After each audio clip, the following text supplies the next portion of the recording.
Hey, greetings to reading 23 in A Wolf Called Wander. The last time we read, Wolf had gone up to this single mountain, and had kind of a weird experience of having a whole pack of horses, run up the mountain, and one of them had a baby, which totally intrigued him because of the smells that came out of that episode. And so our biggest question now is, what is Wolf going to, or what is Swift going to do, with that little baby? Is he going to try to eat it? Well, the next chapter is called Hunt. So that makes me kind of wonder that maybe he will. Listen to this first sentence. My stomach gurgles in anticipation. Pups are tasty. Everyone knows it. When I was learning to hunt, Growl showed me how to take down a deer pup, and just in case I was ever alone and hunting with a limp like him, it was tender and sweet, and the bones were so easy to crack, and the tasty middles of the bones fresher than anything I've ever eaten before. The mother horse licks her pup, eating up the sack of skin that he was born in as she goes. The father rears up and gives a call that is full of victory of new life.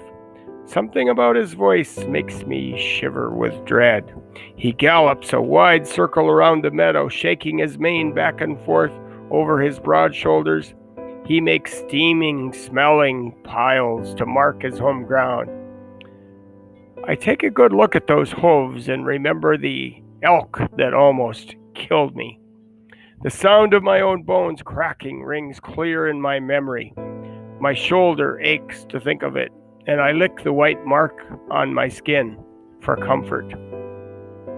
The father of the horse is not as tall as an elk, but he's just as broad and strong.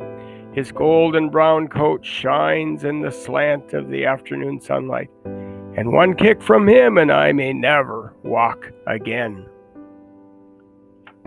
I want no quarrel with him. The rest of the horses come to the newborn. They nose touch and speak softly, and they stroke the mother's sweaty neck and sides. They urge her to stand. They walk around and around her, never stepping on the little one as it lies drying on the ground.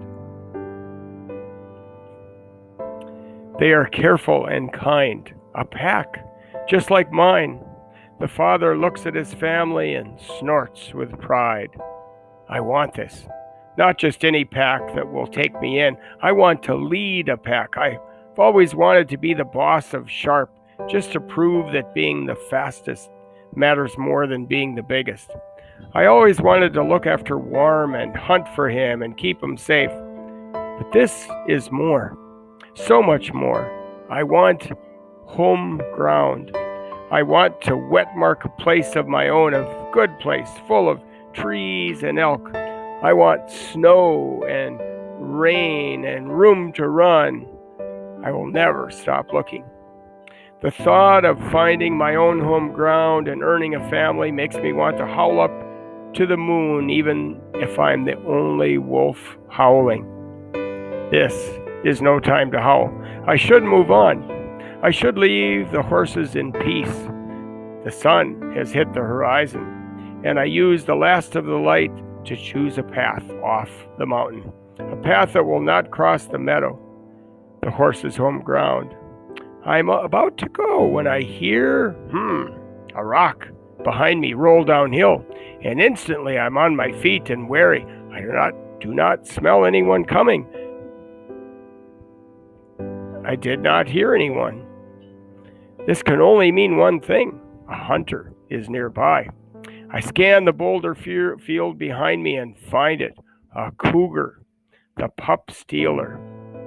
Mother's first warning was about cougars. She took us to a line of cougar tracks in the forest, and we memorized the shape of the print and the smell. And Mother described the color of the fur and the markings of the face. He is the silent hunter, she said. He climbs trees, he attacks from behind, and always, always, he steals the young. Beware. I look over my shoulder at the horses in the meadow. They are settling in for the night, wrapping in the warmth of the new pup. and each other, and even the father is weary and puts his head down to rest. They have no ravens to send up the alarm. I check my escape route. I am no little pup to be stolen in the night. The new horse is what the cougar would want. I should walk away, but the horses are not sneaking, solitary creatures. They are not mindless grass eaters like sheep. They are a pack, and I could warn them. I should. A cougar is bigger than me. He can jump rivers I have to swim and leap into trees like a bird. And with a pack at my side, I would not fear for a moment. But I'm on my own, and cougars are treacherous. It is coming into range. In a moment, my smell will give me away. I make my choice. I give one sharp bark. It is all the warning I can spare. I bolt from the ridgetop. I'm fast, but a cougar is faster in the short run. I pour on speed, taking the sharpest route I can find. The father is up in an instant. He gives an answering cry. He drums the ground with his hooves, and the whole pack responds. I hear them galloping circles around the little one. They call their threats to the cougar, their voices joining together, almost a howl. I do not hear the death cry of a stolen pup. The cougar has left the horses alone. It must be hunting for me now. I zig and zag, looking over my shoulder. A cougar can run as silent as a shadow. I will never hear it coming. I'm ready to fight if it comes to teeth and claws. I leap over the boulders. The horses are far behind me. I cannot even smell them. I put all my hope in speed. My paws pound down the mountain, straight down.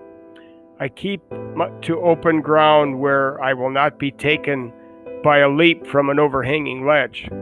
I do not smell the cougar following me, but I will not slacken my pace. I run full out past the tree line, through the clumps of junipers and sagebrush, and back on the flat ground. I keep running. The last light of day glows gold against the white trunks of aspens. I swerve to one side and look back, still running. Nothing is moving in the twilight. The air all around me is clean of cougar smell. And if my raven were here with me, she would raise the alarm. Now I have no one but myself. I put all my faith in endurance.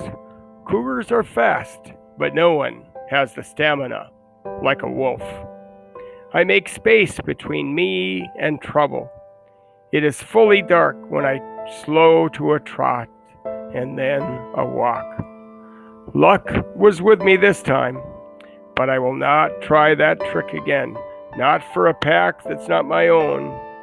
I keep walking through the night, alone again, but grateful to be alive. Wow, that's the end of this chapter and the end of reading 23. So go to your Google Doc and fill out your amazing summary along with your questions, predictions, feelings, and thoughts, because that's just what good readers do when they read, is they have those in their minds as they're reading. And the next chapter is called Track. So that's kind of interesting. What is he going to track? So we'll see you next